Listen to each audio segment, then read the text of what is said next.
వెంకట్రామన్కు 16 సంవత్సరాలు వచ్చాయి. 5వ ఫారం చదువుతున్నాడు. ఒకరోజు ఆయన ఉదయం బడికి వెళ్తుండగా బంధువు ఒకతను ఎదురయ్యాడు.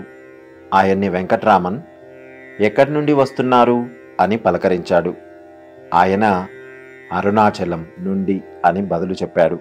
అరుణాచలం అనే పేరు వినగానే వెంకట్రామన్ హృదయం ఆనందంతో పొంగిపోయింది.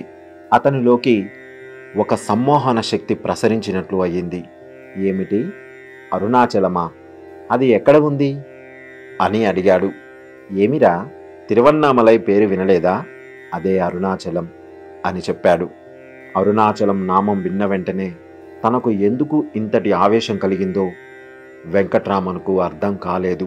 1-2 నెలలు గడిచిన తర్వాత ఒకనాడు పెరియ పురాణం తమిళ భాషలో శివభక్తుల చరిత్ర అది కంటబడింది.